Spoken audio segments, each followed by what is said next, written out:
मालेगाव बॉम्बस्फोट प्रकरणाची सुनावणी सुमारे 17 वर्षांनंतर अखेर पूर्ण झाली। विशेष एनआयए न्यायालयाने सुनावणी पूर्ण झाल्यानंतर या प्रकरणाचा निकाल दिलाय। यानुसार मालेगाव बॉम्बस्फोटातील सर्व आरोपींची निर्दोष सुटका करण्यात आली। पाहूयात।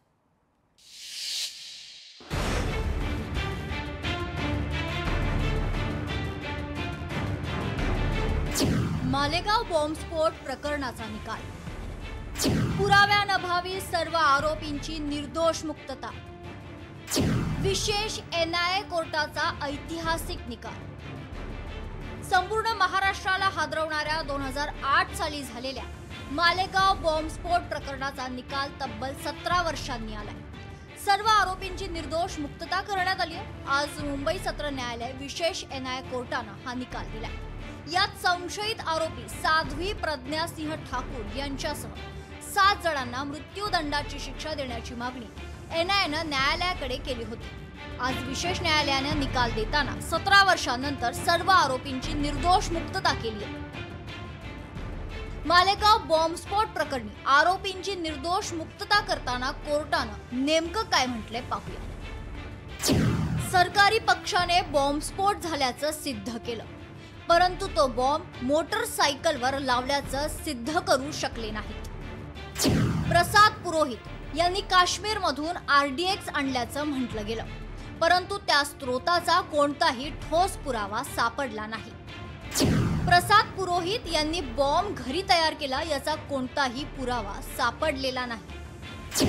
रमजानमुळे त्या भागात बंदोबस्त होता, तरी मोटरसायकल तिथं कशी आणली गेली हे स्पष्ट नाही।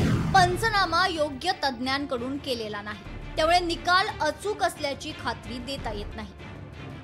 कट रचण्याच्या बैठका इंदूर, उज्जैन, नाशिक अशा ठिकाणी झाल्याचं सांगितलं गेलं, पण अशा बैठका झाल्याचा कोणताही विश्वासार्ह पुरावा कोर्टात दाखवता आला नाही। सरकार पक्ष आपला आरोप सिद्ध करणारे विश्वासार्ह पुरावे देऊ शकला नाही, त्यामुळे त्यांच्या दाव्याचे समर्थन झाले नाही। फक्त शंका किंवा संशय असून चालत नाही, तेच खरं आहे असं म्हणता येत नाही। एकूण पुरावे पाहता आरोपीला दोषी ठरवण्याइतपत ठोस आधार मिळालेला नाही।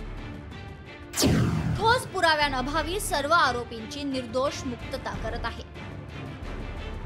साध्वी प्रज्ञा सिंह यांच्यासह कर्नल प्रसाद पुरोहित, मेजर रमेश उपाध्याय, स्वामी दयानंद पांडे, अजय राहीरकर, समीर कुलकर्णी, सुधाकर चतुर्वेदी या लोकांचा यामागे हात होता अशी माहिती समोर आली होती। हिंदुत्ववादी विचारसरणीचा भाग म्हणून ही बॉम्बस्फोटाची योजना आखण्यात आली होती आणि तिची अंमलबजावणी देखील करण्यात आल्याचा आरोप या सर्वांवर होता।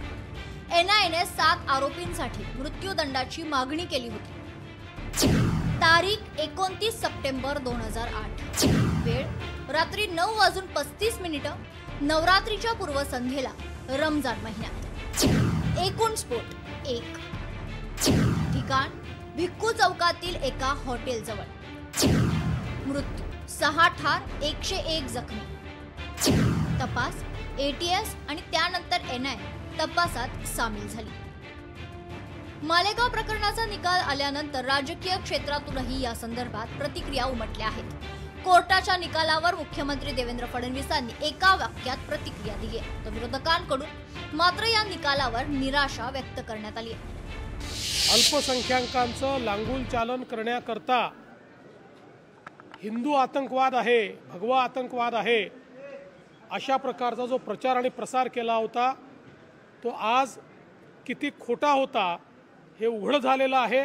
भगवा आतंकवाद दाखवण्याचा काँग्रेसने आणि यूपीएने प्रयत्न केला, तो किती खोटा होता हे कोर्टाने पुराव्यादिशी आज सांगितलेलं आहे। संपूर्ण हिंदू समाजाची काँग्रेसने माफी मागितली पाहिजे। खऱ्या अर्थाने हे एक षडयंत्र होतं, एक कारस्थान होतं आणि एक साजिश होती आणि त्यामध्ये या लोकांना गोवलं गेलं।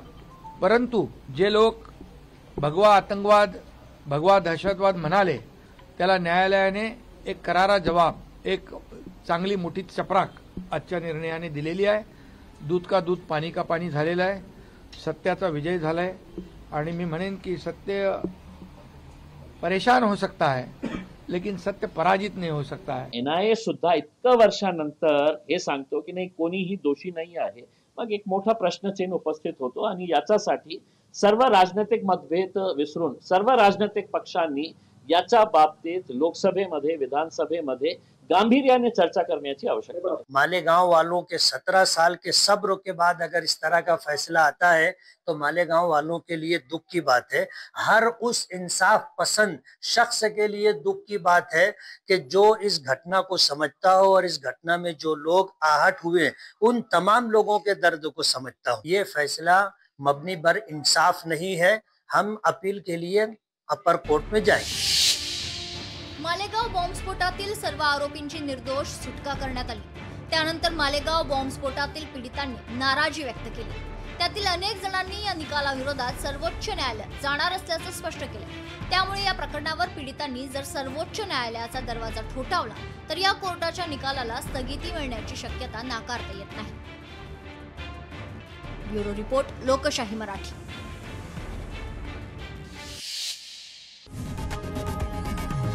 लोकशाही मराठी ऐका, पहा, जागरूक रहा।